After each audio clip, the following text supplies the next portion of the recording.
Welcome to the fourth season of the Afros Audio Interview Series. Today, my guest is Baudelaire. How are you today, man? I'm good, brother. I'm happy to be here, man. Happy Hi. to have you. First of all, introduce yourself for the people listening. Who are you, and how do you describe the work that you do? Man, I am a writer first and foremost. I was named after Charles Baudelaire, who's like a famous French writer. And when I asked my mom, like, yo, why'd you name me Baudelaire? She was like, the whole pregnancy was supposed to be Rodney. And then at the last minute, we switched it to Baudelaire because we felt like you'd be more well spoken being named after a Nice. writer, right? Mama had And high so, like, hopes. yeah, and so like, what I mean, when you have a name like that, you got to live up to it in a way. Oh, Even before I found out that I was named after a writer, I was a writer, which is mm, also crazy. But I'm a writer first and foremost, and I think right now my main way of telling stories or teaching people is through podcasting. So right at this moment, I call myself a podcast producer. That is the best way I spend my time right now. got you. And how I would explain my work, one of my really good friends is a psychologist, and he calls himself a Black liberation psychologist. So I am, at my best, a Black liberation podcaster. I love that, man. Listen, I Yeah. love that. I consider myself first a writer, second a storyteller, and somewhere all the way back there, Yeah.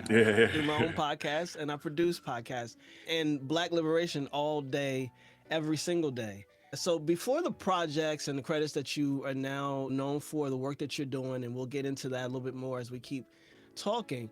What Yeah. pulled you towards storytelling rooted in Black history, spirituality, and cultural identity? I need to love what I'm doing. One of my editors said to me one time, we were talking about me and another podcast producer, and I was talking about how talented that other dude was. And my editor said to me, like, he's the kind of podcast producer that you hire. He can make anything and it'll be great.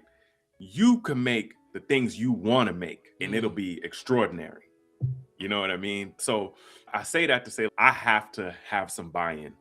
At first, I was almost ashamed of it. I felt, damn, man, I wish I could make a fairy tale story or something, but I have to be able to see myself or see Black people in it for it to be of some use to Black people.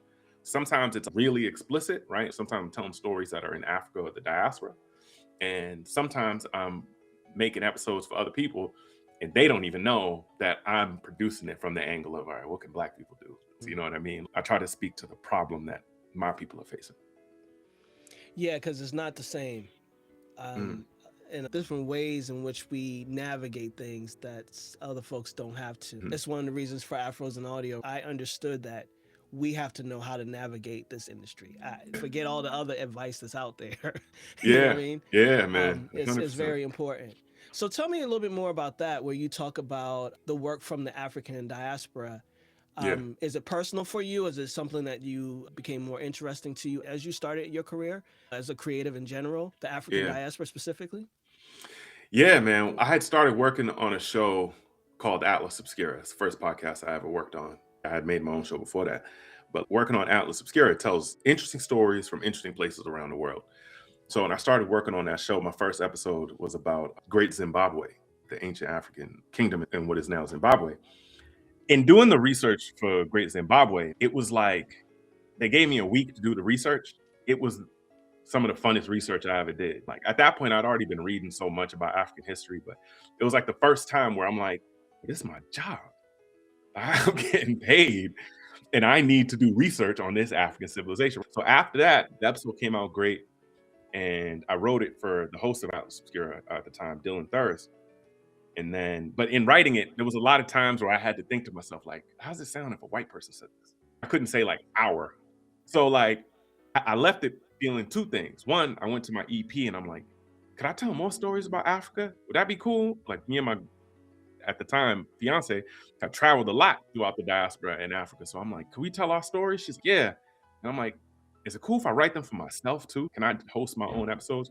And when she said yeah, I was off. No. At that point, I'd already banked. Like I didn't even realize it, but in my brain, I'm like, oh, Lemire Park in LA, Ghana, Senegal, like all these places I had been. And I'm like, oh yeah, I was pumping out episodes so fast. To now, to date, I have almost 70 episodes about Wow. places throughout Africa and the diaspora in man, this is so fun. I literally some of the best times of my career. Are they And still so, available? oh The yeah, yeah. episodes? On my portfolio online is bowknows.com, BAUKNOWS.com, the whole thing. And so now it's just like that kind of started something in me, right? And then in doing all those episodes, the idea passed through me to do a podcast about Haitian Vodou. And so that being a standalone audio documentary series, I'm now working on that. But yeah, it all started from pumping out those Atlas Obscura episodes. You know what I'm saying? So you work at the intersection of journalism and tradition and sound, like you mentioned before. So why did audio become the medium you chose to work through? Because audio is extremely personal. You know what I'm saying? There's a way that other mediums you can, and I guess sometimes people listen to podcasts while they're doing other things, but the difference is it's just you and the podcast though. You know what I mean? Then at the end of it, you either could call somebody to talk about it, but there's a moment where it's just your thoughts on what you just heard. You know what I mean? Podcasts, unlike music, movies, don't really get listened to in group settings like that. And that's something I like really cherish about podcasting. I think there will be a day where I expand and make other things, but I think podcasting, and especially like, so the Vodou Project, the show I'm making, is audio only. And so many times I talk to people and they're like, so what's the video component? I'm like, ain't no video component. This is my life I'm giving y'all. You know what I'm saying? You don't hear, some songs don't have a video. Some artists even though it's a good song. So I think that audio, like that experience you have listening to something, that personal experience, like I never take that for granted, having that amount of someone's time. You know what I'm saying? Absolutely, man. Listen, podcasting is such an intimate Yes, that's the word. experience for the listeners, and to be chosen by your listeners that sit with you for however long they do, week after Yeah, week, man. month after month, whatever it looks like, literally putting you in a segment of their life. I know what I'm listening to when I'm doing this. And so that's why it's also so important that we work to sustain the work that we're doing. You're looking for funding and stuff like that, which is so important because the sustainability of the work supports the listener's reliability on the work. And it's all Yeah, an man. ecosystem. And so I really appreciate that you acknowledge that. I find a lot, because I work with podcasters in different ways, and of course the conference. And I'm like, you don't get that you've been chosen. And you Yeah. haven't chosen yourself yet, and that's why you iffy about the work. Yeah. Chosen already. So now, Word. it's from you being chosen, what can you do? How can you expand? How much further can you go with this? Yeah. Because Yeah, the man. listener already said, I want you. Yeah. Like with Atlas Obscura, I was voicing my episodes of places throughout Africa and the diaspora. And in the beginning, the first 2 years I was working on the show, I didn't voice any other episodes. So I was making episodes throughout places, like stories that had nothing to do with Africa and the diaspora. But I wouldn't host them. I would write them for other people to host because I wanted people to know, when you hear my voice, this is what we're doing. And I did it for myself, and my wife knew. You know what I mean? My friends knew, okay, when I hear your voice, this is where we're going. And people started emailing the show and saying, oh, like, I love Baudelaire's episodes. So they knew I had carved out my own genre. You know what I'm saying? Like, this one dude emailed the show and said, because of my episodes, he and his wife honeymooned throughout Africa to places I've chronicled. There was a dude that emailed in and was like, yo, in the morning when me and my wife go to drop off all our kids, the whole family in the car, we are hyped when we hear Baudelaire's voice because that's where we going. We hearing a Black story. Like, stuff like that had me feeling exactly like what you said. Oh, y'all chose me. You know what I mean? Y'all came here for this show. It's created by SiriusXM. But me personally, my unique thing is something that speaks to you. I never take that for granted, man, because you could really be doing anything. You know what I'm saying? Jay got a line where he's like, you could be anywhere in this world, but like, With me. that's Yeah. so real though. You could Word. be doing anything. We're competing not just with other podcasts, we're competing with the whole attention economy. For you to pick 15 minutes to listen to Atlas Obscura, 30, 40 minutes to listen to the Vodou Project, or even my episodes that I helped produce for the Mel Robbins podcast, that's an hour and a half. When I see people finish listening through to the hour and a half, I'm like, damn, you listen to an hour and a half of some stuff? What it says, and I think we have this cornerstone just based on both of us being writers, is how powerful words are. Yeah. That's the most powerful part of it all, is that we are laying down these records, but those words carry. And in that is also a responsibility. And I always appreciate those of us who understand the responsibility of words, who Yeah, man. create. Yeah, man. It's really important. You realize sometimes it's all you got. Absolutely. It's also a flame that doesn't diminish the more you share it. It's good stuff, man. It's what a time to be a creative, really, in the world.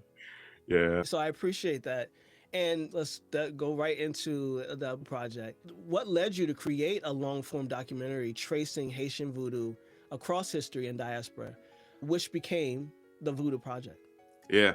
It was a genuine curiosity of mine. I got a stack of books right here all about Haiti and voodoo and a bunch of different other stuff. So in learning more about African history generally, and of course I'm Haitian, learning about Haitian history, voodoo was like the third rail.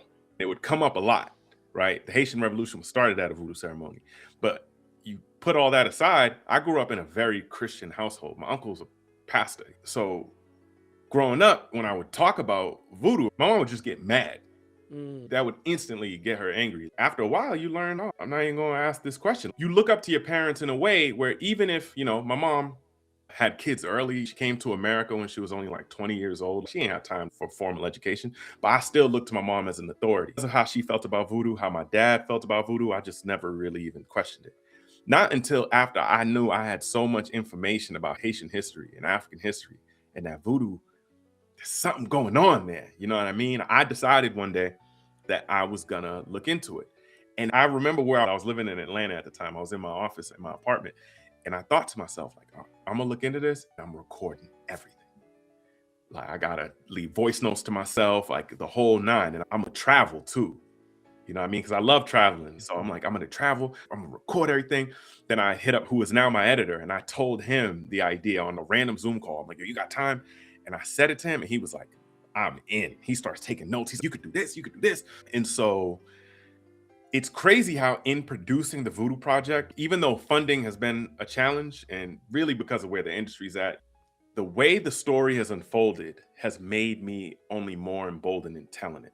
You know what I'm saying? I decided I was going to do this. I knew the first person I need to talk to is my mom, and I'm going to talk to her on tape.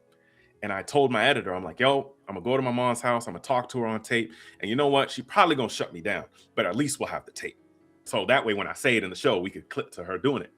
Yo, I asked my mom, and my mom was like, okay, let's talk about it. And me and my mom sat down in her living room, and she told me when she was a little girl, she was curious about voodoo. And she went to a voodoo ceremony in Haiti. And what attracted her was the dancing that they did. My mom then gets up and starts dancing like she saw at the voodoo ceremony. So I am like blown away by this. I read this book called Haitian Vodou by Patrick Bellegarde Smith. After reading his book, his email's at the end of it. And I reach out to him. I'm like, yo, man, there's so many concepts in this book. I need to talk to somebody, but nobody in my life is like in a place for me to talk to him about this. And long story short, he tells me, like, I live in Milwaukee. So if you want to talk to me, fly to Milwaukee. Bro, I flew to Milwaukee immediately. I talked to him at his retirement home, and he gave me so much information. And at the end of it, I was like, man, I want to know about voodoo from the root. Where do I go? He was like, oh, you have to go to Benin. Talib, I was in Benin 2 weeks later. You know what I'm saying? I don't even know how much that flight cost. I booked it probably in Milwaukee on my way to the airport. Like, then I didn't know what I was going to do in Benin. I planned what I was going to do in Benin on the plane to Benin. Like, when this plane lands, I was only in Benin for 4 days. It was Christmas 2024. And I'm like, something gonna have to shake in Benin.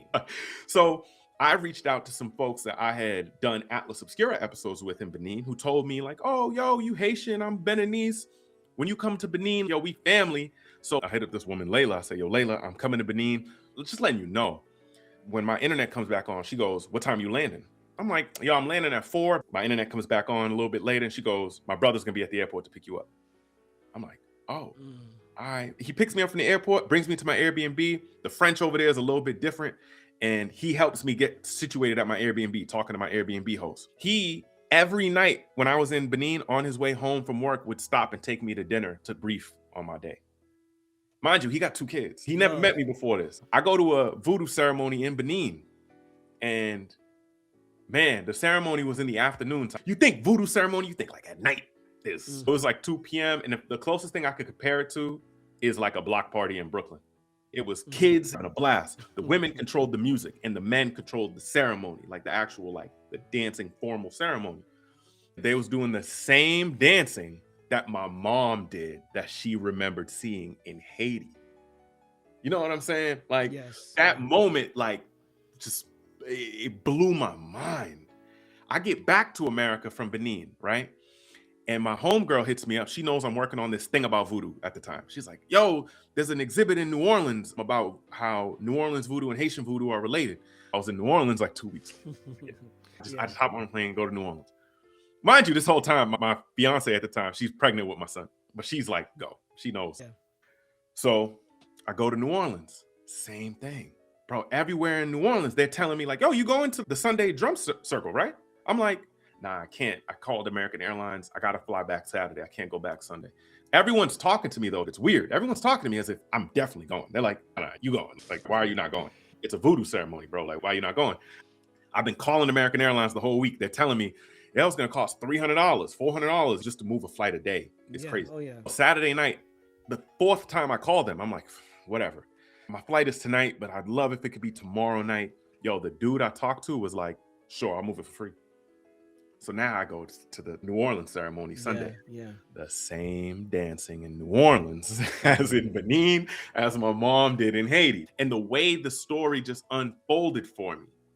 Last month, me and my fiance went to Cuba for our honeymoon. In Cuba, I went to a ceremony. She was like, I'm gonna give you a day to get this out. You're gonna have a day where we're gonna do your research.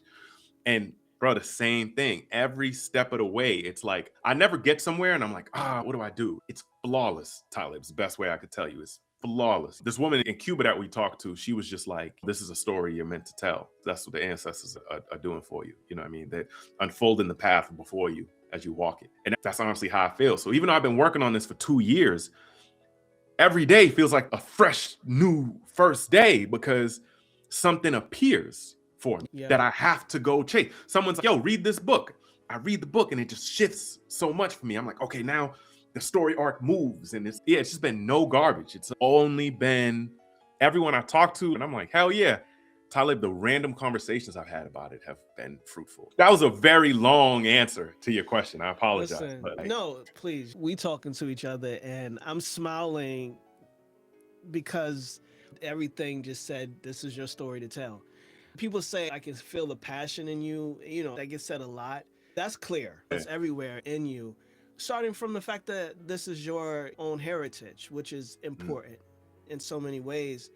I was initiated in a society group back in college. I remember living in DC in my 20s and I'm sitting there reading Rootwork and Voodoo on the train. I don't give a shit. I know what people are feeling, but I don't care. And in my initiation group, Baba Hosey, who's since passed, he taught us about John Henry Clark and what he said. John Henry Clark book right here. Absolutely. It was one thing for them to laugh at us.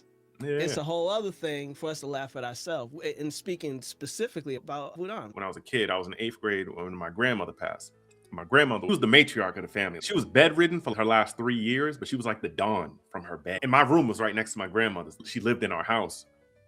Her kids would always come to my house. I'd see all my cousins and my uncles just because I was right proximity to my grandmother. Anyway, she passes when I'm in the 8th grade, and the day she passed, that was like the first time anyone close to me ever passed. Even though I was older, 8th grade, I couldn't really conceptualize. Wait, like, we've been in and out of the hospital for years at that point, but I couldn't believe it. And a couple weeks after she passed, I'm going through stuff. I'm a 12, 13-year-old kid at the time. I kept a picture of my grandmother by my bed, and I would talk to that picture when I was really stuck on something. And one day, another moment, I could draw it. Like my mom walks into the room, I'm sitting on the bed talking to the picture, and I look at my mom, and she's like, what are you doing? I'm like, I'm just talking to Gun. And she's like, you need to be talking to Jesus. She's a spirit now. She can't do nothing for you. My mom closes the door. I'm like embarrassed. I put the picture of my grandmother that used to be on top of the dresser. I put it in the drawer. Close the drawer. And metaphorically, the Vodou Project really is me taking that picture back out and getting back to that, because I didn't know what that was. But that's not in Christianity. My mom is right. There's someone to look to. But the thing is, I know how my grandmother's laugh sounded. I know how her hug felt. I know what her advice usually was. So connecting to her or my uncle or my sister that passed, like being able to connect to them feels way easier and way more natural to me. So I have pictures of them on my wall behind me. I have pictures of other great African American and people. John Henry Clark is on my wall. People who I want to evoke. It just reminds me when you said reading that on the train and people laughing at you or however people felt, like I keep these people on my wall because it's like a reminder of who I'm trying to make proud. You know what I mean? And like who doesn't really matter. I've talked to people about the Vodou Project and they'd be like, oh my God. I had a company ask me if I would put this out close to Halloween. And I was like, oh, you don't get what I'm, you know what I mean? Like, but it kind of just rolls off. You know what I mean? Oh yeah, very serpent in the rainbow. very serpent in the rainbow. So it makes it easy to be like, oh, I'm grounded in my mission. You know what I mean? It's, however many people don't understand it, I know who does understand it, and the people who do understand it, like always. It's funny, like even like you understanding the mission of the Vodou Project. Like I'm never shocked by the people who understand what I'm doing here. You know what I mean? And it's always people that I admired. Everything else, sometimes you could connect the dots. Like, I think you're going to like the Vodou Project. You know what I mean? Like, I don't see my mission. If you think about how necessary and important this type of work is for someone who actually cares about it, who's actually speaking from a space of who you are, what it means to you, but also going beyond that. This is expansive work. You're talking about this when this comes out, it's 2026. So this is a necessary conversation for right now, because when we talk about John Henry Clark, we know what era he was from. And there's been a gap in those type of assertions in the public conversation about these narratives, representation, the history, all of that. And I commend you for doing this, knowing that it is not the most popular conversation in the world, but it's necessary. Naturally, though, that's part of what draws me to it, too. I love that feeling. It's a common thread throughout my Atlas Obscura episodes, as you'll see. It's a lot of, you think it's this way, but nah. I love doing that because I don't remember who said it. My people suffer for lack of knowledge. You know what I'm saying? Sometimes I indulge in the bullshit, too. All day. But when you look big picture and you see a headline, Jim Jones mad at Cameron for signing a bad record deal when signed to Dipset. And it's like, oh, is he not mad at the record label owner? Why he mad at the most powerful Black person he can find? There's a lot of moments sometimes when you look at, whether it be headlines or even in real life interactions amongst our people, and you're like, man, if only y'all knew how connected all this is. You know what I'm saying? And a major takeaway from John Henry Clark or Amos Wilson is, oh, y'all don't understand how deep this goes. Me and one of my brothers were just talking earlier today, and we're like, man, this Venezuela thing and stuff, like, man, like the times we're in right now, I wish people understood. We definitely worry about the wrong things, and that is such a deliberate act for us to be worried about and distracted by the things that are smoke and mirrors. We're going to talk about nonsense sometimes. I talk about nonsense too. I know the nonsense enough to talk about it, but it's just, you know, I wish there was a higher percentage of Black people that understood the importance of Patrice Lumumba. Respect. But see, here's the thing about the work that this is, because this is an amplification of the work. It gets people in a different door besides the main project, is that it at least opens up the curiosity, one, for those who will hear, because there are a lot of people that just automatically go, la, la, la, la, la, I can't listen to this. And that's, again, deliberate, but we don't want to talk about that. But the other piece is that this is why the work is so necessary to complete. And to expand people's worldview, one thing, because a lot of people don't understand. My podcast is called Grumpy Wisdom. That's who I am. I'm old and I'm grumpy now. And I say things straight. I try to massage it. But the point is that for those who are willing to take the time to understand something different, what we know is that we've been socialized in a lot of constructs. We've been deliberately taught things and deliberately not taught other things. And so this opens up the door. It opens up the pathway for anyone who wants to explore further. Dr. Bible Hosey, he would say always to us, don't take my word for it. Go and look it up yourself. Go and research it for yourself. And this opens up the door for one, understanding, grounding in the understanding, the experiences. I'm only imagining like the drums I'm going to hear, this podcast, the music, the cadence of the voices. I'm all in. Let me just tell you, when it comes to the music, like I came into this that day in Atlanta in my office, I did not realize I was making such a musical podcast. And now that I have so much tape in front of me, man, Yeah, like the New Orleans episode is one of the most musical episodes I of any believe it. podcast. Yeah, I know this is going to be exceptional, and I'm excited for those who are going to be able to come back. Like this, there's going to be some people. This is going to be a return, similar to your own experience in this. It's a return, even a return from things that you weren't even allowed to have for a while for yourself.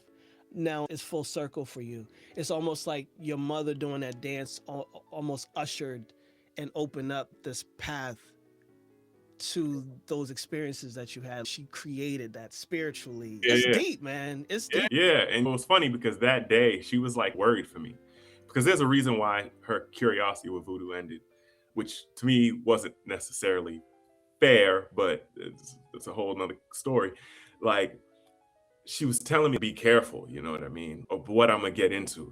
And she was almost like, because she's so Christian, she's thinking, yo, you're gonna lose yourself in this. And in a way I look at legacy now so differently. When I flew to Benin, it was a week after we found out my son was on the way. You know what I'm saying? And so we went to a place called the Temple of Pythons. It's the birthplace of voodoo. No matter what the lineation, whether it be Santeria or whatever, because it all is going to be somewhat rooted in Vodou, Ouida is the ground zero. There's a place in Ouida called the Temple of Pythons, and it's exactly what you think it is. It is a place full of pythons. I get there, and I asked the dude, I'm like, yo, pythons ever bit nobody? He's like, nobody pure of spirit here never got bit by a python. I'm like, you be cool. And bro, he put a python around my neck. And man, when I tell you I'm one of them people that would never do that, like I'm one of them, never. And the pythons was so cold, it like cooled my whole body. It was so relaxing, strangely enough. Then after, he was like, yo, you want to go into their home in the temple? It's this room, very small room. I go into it and I'm standing in a pit of pythons. Talib, probably like a few dozen pythons around me. And he was like, if you stand here, the belief is that you can make a wish. And it's okay to say the wish. But I stood there and wished for great health for my son who was on the way. You know what I'm saying? And that he would be proud of what it is I'm doing. And now half the wish is fulfilled. My son is healthy, thankfully. But now I need to fulfill that other half. It's on me to create something where 18 years from now, sooner, hopefully when he's 13, I could say, yo, son, this is the series I made. And I want you to hear it from beginning to end. Tell me what you think. It's about making him proud as well as my ancestors. So now I feel like I'm a part of something that the day before I had that conversation with my mom, I wasn't that aware of that. You know what I mean? I was conscious. I was reading and stuff, but I didn't feel that duty that I feel now. Man, I love that. It's going to be amazing. What's the anticipated launch date for it? August 23rd, 2026. Okay. Yeah. Day after my son's birthday, also the anniversary of the Haitian Revolution's launching. All right. I love that, man. Thank you for sharing all that. Now that we've gone through this project that you're doing, I am still reverberating from the excitement of it. I knew that you were doing it just based off of the biography, but I didn't know the real intention behind the work until now. So it's just super dope, man, and I'm looking forward to it. At a time when this industry often pushes speed and value, this is what you're doing, the direct opposite of it. You're taking your time, doing research. You're not just reading, you're traveling. What makes it so that you are very intentional about the work that you do? My name is on it. We got to tell this story the right way. Whatever story we tell, we got to tell it the right way. Like it got to be a respectful. I want people from there. All the places I've made Atlas Obscura episodes about, I used to tell my editors, like, I want someone from here to listen to this and be like, yeah, that's a good representation of my place. You know what I mean? And I just know, being Haitian, how bad stories have been told about Haiti and how offensive that is. Like, there's a lot of podcasts that I do not listen to because whether it be after the president got assassinated, this current gang problem that's in Haiti, not to say that there isn't a problem, but the way it's portrayed, that the way they've covered it has made me never listen to them shows again. It's multiple shows I'll never listen to again. Super popular shows that my friends will be like, yo, you heard this episode of this? And sometimes I'll tell them like, yeah, no, I don't even rock with that show no more. Sometimes I'll just be like, nope, I won't even get into it. Yeah. And knowing how much it hurts for a story to be told the wrong way, I don't know, it furthers the commitment to tell it the right way. You know what I mean? Yeah. Respect. For sure. And when we think about the audiences who have become more skeptical of surface level narratives, how has that changed the way you approach story structure or voice? Man, that's a good question. I like to think that, especially when it comes to race, like I never want to run from the most important part of the story. You know what I mean? I never want people to feel like I'm leaving something out. And because of that, a lot of my stories end up being like 102 episodes. The Vodou Project is not Black people 101. Why is Haiti in this position? My thinking is you're coming to the show already knowing that. I want to go a little bit deeper. And that's just naturally where my mind goes. I think often podcasts, all types of storytellers, don't give the audience enough credit for being smart. That era after 2020 where we got so many Race 101 shows killed me. Not because we didn't need it. We didn't need so many. We needed someone to take it a step further. You know, we needed someone to be like, oh, okay, cool. You've heard those ones. Now, let me tell you about John Henry Clark. You really love Black Panther and Wakanda. That's great. That place doesn't exist. It's all love. Let me tell you about the Congo. You know what I mean? Like sometimes I feel like the surface level is great because you got to go through the surface level, but it just is disappointing when people refuse to go any deeper. Yeah. And it's not always on the audience because it got to get made for them. You know what I'm saying? I'm picking up what you're putting down for sure. It's almost like the Toni Morrison quote. Who are you creating this for? Who? Because it ain't me. You wouldn't do so much explaining if it was for me. Talib. Yo, ask anybody I've talked to about the Vodou. I'm surprised I haven't said it yet here. Toni Morrison is such like one of my North Stars on the Vodou Project because I never forget hearing Toni Morrison. There was an interview where the interviewer asked her about James Baldwin, and she was like, "Oh, he's cool." And they were like, "Cool? We're talking about James Baldwin. Like, how could you just say he's cool?" And she was like, I just found when I would read his work sometimes, I would know he's not talking to me because if he was talking to me, he wouldn't have explained some of the things that he explained. And as a major James Baldwin fan, I love James Baldwin. He's on my wall. I know exactly when she said that. I'm like, yeah, I know exactly what you mean. And so now I go through scripts of the Vodou Project and I make sure, like, because, you know, we live in the colonial core, you know what I'm saying? Like, white supremacy is strong as hell. Like, we can't ever front like we're above it. I scan the scripts and make sure I am saying things I would only say and how I would say to Black people. Yeah. You know what I'm saying? Absolutely. Like, and the show is obviously available to white people. A lot of white people have already told me they love the show, but we're not slowing the bus down to make sure they understand things. Absolutely not. And even some Black people are not going to understand things. We're not slowing the bus down. There's education that has to happen, especially, again, in this type of topic. It's something that has been deliberately covered, deliberately stored away, and represented in a way that says, don't open that box. Here you go. Let me get this one for you. Yeah, I definitely respect that. So there's that level of education, but there is where you know who you want to receive this work.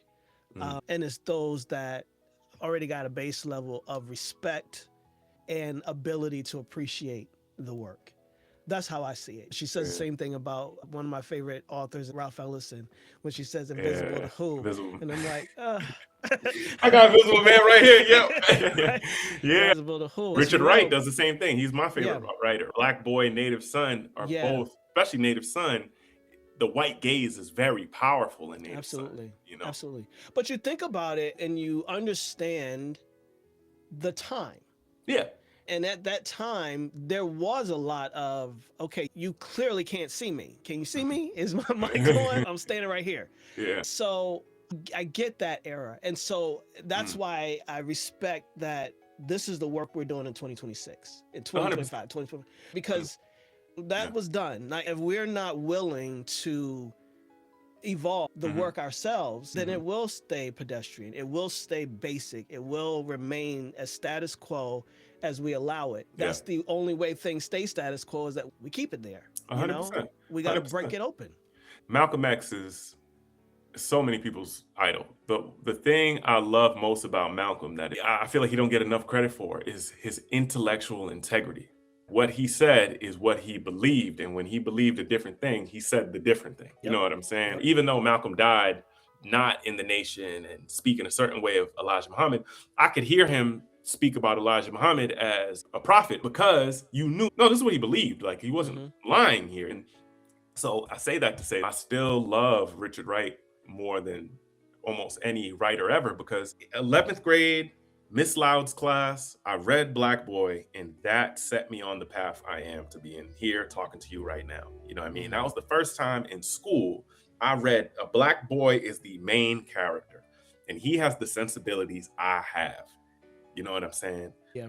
That book, I have 2 copies of Black Boy. Now, probably in my life, I've had 4 copies of Black Boy. When I went to Paris, I visited his grave and left a rose at his grave. Richard Wright is everything to me, man. I lived in Paris for 3 months, partially because of him. It was the beginning of the pandemic. Me and my girl both remote, and I was like, let's go to Paris. This is my only shot to ever do it because of Richard. So I say all that to say, I think of myself as a continuation of the legacies of those people, the Ralph Elsons, the Richard Wrights, those storytellers.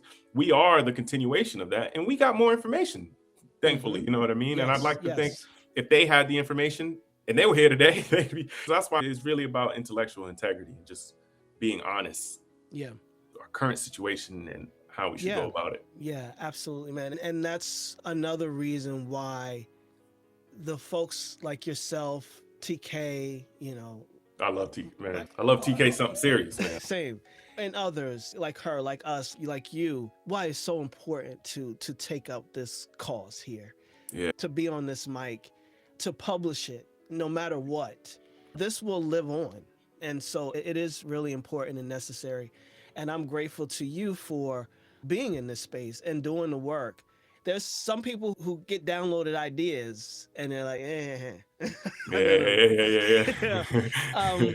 and so for you to recognize that this came to me and I am enough and I have enough to realize it and I'm going to do it is important. Just thank you for taking the time and your energy and your money and your talent to do this, because it's real. It's really real. Yeah, man, I appreciate it. So I got a couple more questions for you. I know we've gone on some different conversations and I really appreciate it.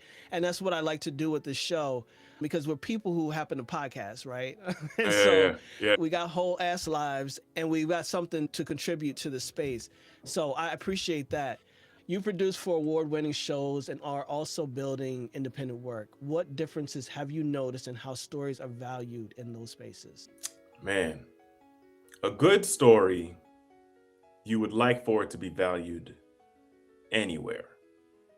But you realize a lot of people bring to their decision-making the culture they come from and a lot of different things.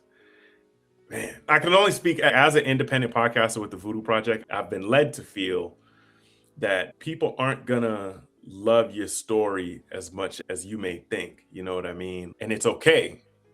When I first started working on this thing, I was like, cool, I'm gonna make this real quick. I started hitting up companies before I had made an episode because I just thought that the idea was so good. And I would send a breakdown of each episode. And a couple companies got back to me, but obviously the vast majority just never responded. And look, there I thought, oh, these people are tripping. And then I make the pilot episode, I send the pilot episode out, higher percentage of answers. And now finishing up episode 2 and having conversations, it's just funny how the percentage goes up, but it's never as high as would satisfy me. Yeah. You know what I mean? And I've come to terms with that. You know what? It is what it is. This is for me and for the people it's for, and refuels my engine. Not that I even necessarily need the engine refilled. I really feel like this is my purpose, but it just adds a little bit more when I talk to people like yourself, people like TK, that remind me like, no, this shit is incredible. I got dinner with TK a month or 2 ago, and she was just like pouring into me like, yo, nah, you gotta do this. And like, when you go to Haiti, I'll go with you and hold the recording equipment. Yeah. I'm like, I'm like, Yeah. I got someone like TK telling me, and I'm like, all right, TK, I'm gonna figure out a way to pay you. She's like, you don't gotta pay me. And I'm like, then that's like having Scorsese on the set as an intern. But it meant so much to me that she would volunteer herself that way. Yeah, no one's gonna love your story as much as you, no matter huge company, small company, none of that. And you have to like still make it. However it gets made. It's not how it turns out, is that it turns out. Like, exactly. Getting done. I can say that for 7 years of Afros and Audio, like, I don't know, but it's going to. I don't know how it's going to happen. but it's going to happen. We'll be there in October. Just know that. As you continue developing the Vodou Project and future work, what kinds of questions are you most interested in exploring next? I'm still not off this question about our situation. And I've had people ask me what's going to be next after the Vodou Project. And I'm so in it, I don't even know. I was joking with a friend of mine. I was like, every story I make is going to get me to Africa somehow. Somehow in the research, I'm going to need to go to Africa. And I'm going to go and I'll come back with what I come back with. But that's the thing that drives me. Every time I go to Africa, someone tells me I look like I'm from a different country. When I'm in Benin, they be like, yo, man, you look like, you Congolese? Or when I'm in Ghana, they like, yo, you Nigerian? And man, it's an honor every time. I'm Haitian on both sides. But I've had people tell me like, yo, man, talking to you like, yo, I feel like you Jamaican or something. I'm like, man, that's an honor, bro. If I go somewhere and I don't speak Creole, they might just be like, oh, you Haitian? I thought you was African-American. It's an honor, bro. Thank you. We've created such magic every single place in the world that if I die and come back, as long as I come back an African somewhere, I won the lottery on this. So. Respect, man. I remember being in my 20s, living in Silver Spring, and I had locks down to my butt. And it would be Ethiopians asking me if I'm from where they're from. And I'm like, I'm from Baltimore. But it's real to know that we have such deep history, culture. James Baldwin said, we took that Jesus cat and they had no idea what we were going to do with him. You know what I mean? Absolutely. So, you think about that. And it's crazy. It's wild how we've remixed everything. You look at our dances now and you look at dances from back in the day and you're like, are y'all just watching each other, or is this just how we move? You know what I mean? It's like that scene in Sinners with all the music and stuff. You know what I mean? That could have been the whole movie, and they could have run the credits.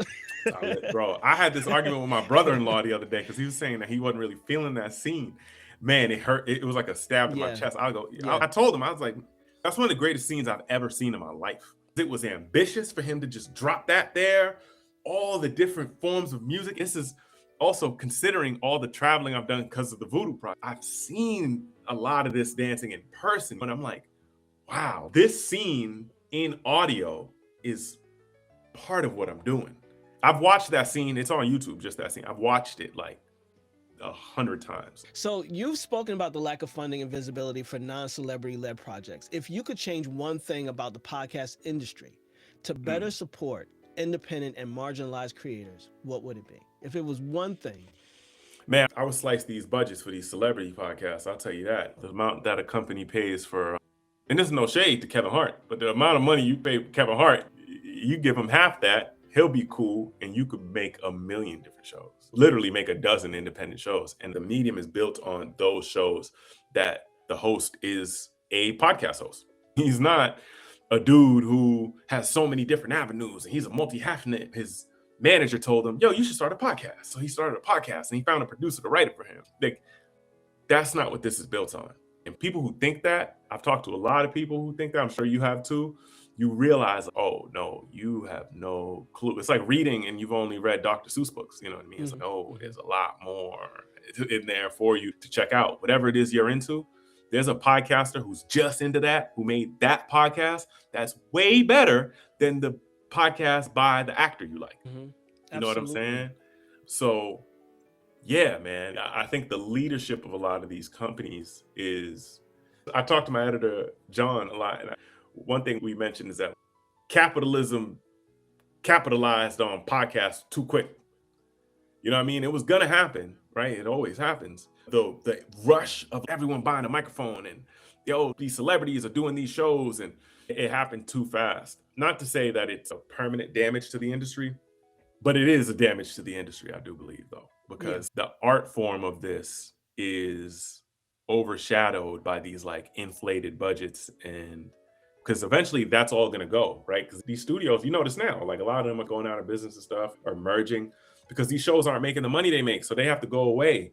And then when they go away, we and other independent creators are going to be making our shows, and our shows are going to get hot, and then it's going to be the next serial. It's going to be the next show that blows up, and then that wave is going to come back. Yeah. Once they see the money is back. I remember one company, they asked me, like, why are you the person to host this? Basically, why don't I go get a famous Haitian to do it? And I didn't really even have a good answer for them. I'm like, because it's my story? Yeah, I guess it'd be cool if Wyclef hosted this, but he's not a podcast producer. Yeah. You know what I mean? It'll be a different thing. And there's no single story. And so you trying to make this whole, any Haitian would do. Yes, yeah. Celebrity Haitian would do. Yeah. That's okay. You can't imagine the things I've heard, man. Oh, I can imagine. I really can. All right. You went to Afros Audio this year. Thank you. Yes. And thank you for your contribution. Yeah. Any words about your experience there? And how did it affirm you, if at all? What was your experience? Yeah, man. The thing about Afros Audio is that, like, I've worked in podcasting now for 7 years. And podcasting is a very white space, just by sheer numbers. Mm-hmm. Afros Audio, the first time I went, especially last year, reaffirmed for me, we hear, because you have a feeling, right? Because we set the trends in podcasting, right? There's the podcasts that really do numbers be hosted by Black people, but don't get as much love. I worked on the ad part of podcasting before I was a producer. I worked in ad ops at Stitcher. And I seen budgets of shows hosted by Black people that do X number. Like, those shows get less ad money than the white show that does that same number downloads. So the industry always leaned that way. And Afros Audio just reminded me, like, oh, nah, we hear in a major way. And, like, also talking to people and asking them what their show is, and their shows be like so niche. And it's, yeah, we do need a show about that. It was a show about photography, and he was doing the headshots. Yeah. Audio, Daniel right? Douglas, yes. Daniel Douglas, yeah. Shutters and algorithms, yeah. Shutters and algorithms, yeah. So, like, talking to him, I'm like, yo, Yeah. that is a dope idea. You know what I mean? It was like a media critic show. I've just heard so many good ideas, you know what I'm saying? And people following through on the ideas. Like you said, it's getting made. It's just inspiring. Because, oh no, we making this regardless. We here. And y'all gonna realize how dope it is, hopefully, while it's being made. Y'all definitely gonna come around to it eventually, because that's always what happens with incredible Black art.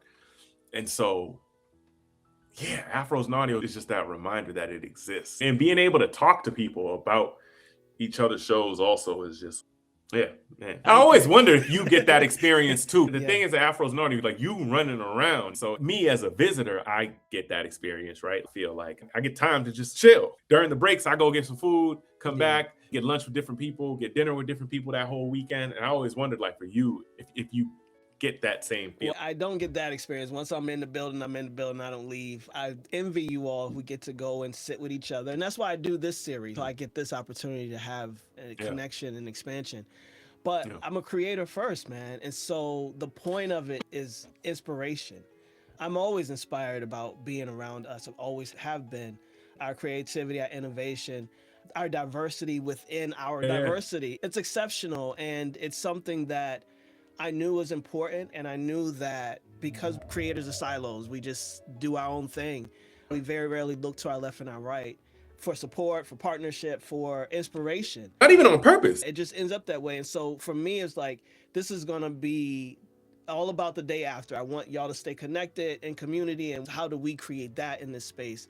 But also, how we feel for each other. We leave here feeling uplifted and ready. Okay, this week I was down bad for about a month and a half, but I got this because we got this. You know what I mean? So that was the point always. I'm very proud of that legacy of Afros and Audio. So thank you for sharing, man. Yeah. One more thing about Afros and Audio too, though, is that I spoke at Afros and Audio this year, and also I had the Vodou Project was in this thing called Pitch Party at Resonate a couple weeks later. And that's where everyone can hear the pilot episode, by the way, on the Pitch Party feed, anywhere you listen to podcasts. Scroll down, Vodou Project is there.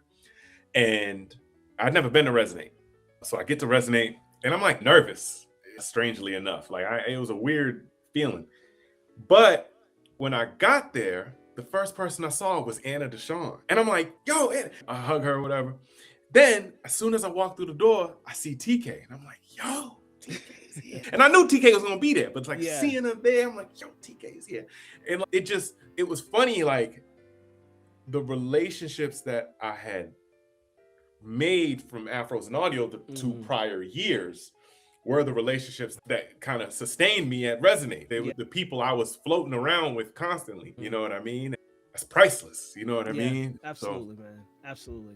Thank you. Mike Brown as well was there. Like, it's just incredible, the amount of people that I'm like, yo, Mike, yo, TK. And like that first night, we had a Black podcasters meetup at this bar that was like across the street. And it was basically just everyone who was at Afros and Audio who was also at Resonate. It was great being there because I'd only been in Virginia for a few hours at that point, but I'm at a bar full of people I know. That community carried over for sure.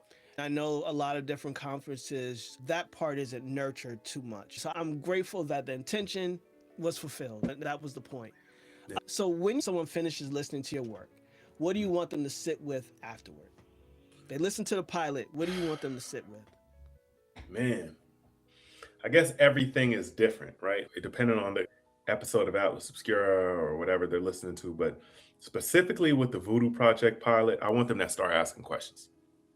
You know what I mean? One of my favorite responses that I've gotten a bunch of times actually already just from the pilot is people telling me like, yo, man, I started asking my mom questions. I listened to the pilot and I just called my grandma and I was like, yeah, like I love just sparking that because man, I can't tell you how much I would pay for the ability to have a conversation with my grandmother about the Vodou Project. You know what I'm saying? And I talk to my grandmother all the time, even though she passed so long ago. If I could go back in time with my recording equipment and then sit down with her, because my grandmother was born in 1924. You know what I'm saying? She was born in U.S. occupied Haiti. I would argue she never didn't see a U.S. occupied Haiti.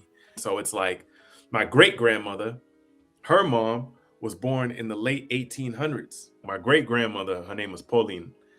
She died at about 107 in the 80s. So she was born in the 1880s, like 1870s. Pauline met, as a little girl, older Haitians who were born in Africa. Haiti's relationship with Africa cut off in the late 1700s. But Pauline, my great-grandmother, babysat my oldest brother. So it's a trip, and he's just about 50. So it's just think of the things that they saw. So I say that to say, being able to inspire those intergenerational conversations is probably the best thing. But each episode is going to inspire something else. Absolutely. Please tell people how to find you online, social media, and anything else you want them to know. And if there's any support that you want from the listeners, let us know. Yeah, man. I don't really have much social media. I have a Twitter at Baudelaire, Baudelaire. I'm on LinkedIn as well. You can listen to everything I've made at bowknows.com, BAUKNOWS. The Vodou Project is on the Pitch Party feed. The pilot episode's on there. I'm not releasing any other episodes, though, until the show gets put out. A bunch of people have listened to the pilot. Like, people I've never met before in life have listened to the pilot and then sent me an email and been like, yo, can we talk? I'm like, I always have time. Nice. Because those questions that I want the show to inspire, like, some of them might be for me. And y'all can ask me. I'm here, you know what I mean? As storytellers, as writers, whatever it is that we call ourselves, we are servants. Any way I could be of help to people, I'm here.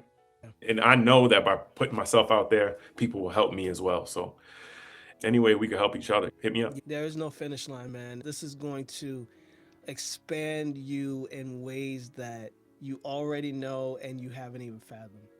That's the most exciting thing. It really is. I think of myself 5 years ago. I look at that guy and I'm like, man, you have no idea. So now I'm 33. I look at myself like 38. I'm going to look at me at 33. I'm like, you have no idea. It is exciting, man. Allowing it to unfold, brother. This has been a great conversation. I appreciate you. Man, this has been great. I'm so thankful to be here, bro. Thank you. All right. Take care.